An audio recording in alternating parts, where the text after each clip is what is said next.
Can real estate be a cherry on the cake in your portfolio? Real estate is a different type of asset class which we often gets confused whether it should be a part of our long-term wealth portfolio. Our portfolios generally consists of two types of asset classes, the physical assets and the financial assets.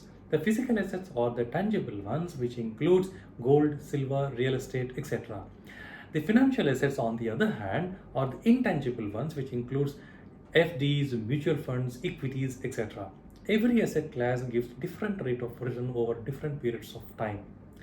They come with their own merits and demerits which are very unique to each asset class. In this video, let's understand how a real estate can be a cherry on the cake in wealth creation if you really want to have a real estate in your long-term wealth creation portfolio. Investing in commercial properties. Yes, you heard it right. Investing in commercial properties is the topic of discussion today. Let's understand how investing in commercial properties is a real cherry on the cake when compared to investing in residential properties. Hi, this is Prabhanjan Rao from Elysian Investment Advisory. We are a SEBI registered investment advisory providing curated solutions for wealth management, risk management, lifestyle planning, retirement planning, tax planning, and last but not the least, estate planning. Let's understand this with an example. Within the same asset class, I have made an analytics comparing between residential property and commercial property. Let's assume that you have an investable surplus of 1 crore to be invested either in the commercial property or in the residential property. The rate of interest prevailing in the country today is about 8% for the residential property and about 10% for a commercial property. Please note that I have taken an average figures available from the banks. And also please note that the reduction in the policy interest rates in the coming years are not taken into account for easy calculation and understanding. The equated monthly installments, the EMI, for a residential property with a tenure of 15 years having a 8% home loan rate comes to about 95,565. The same thing for the commercial property comes to about 107,461 rupees. Let's mark it as A.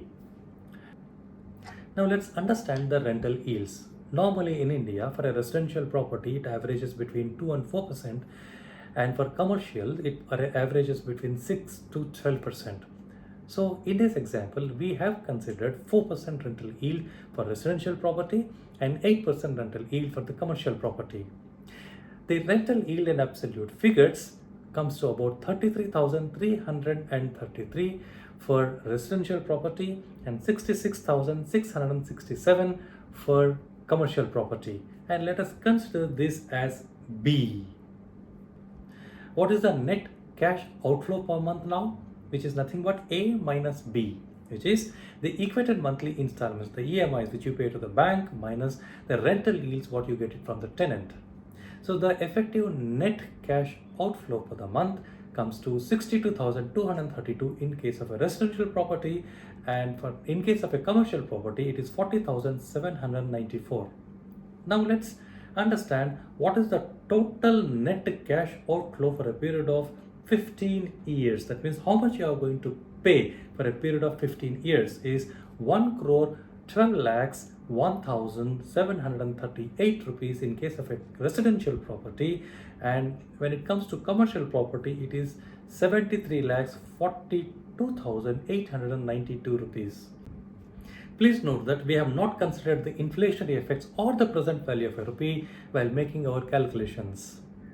So let us understand the summary of the entire calculation. In case of a residential house property, the total outflow what you paid for a period of 15 years amount to 1.12 crores as against the cost of the property of 1 crore.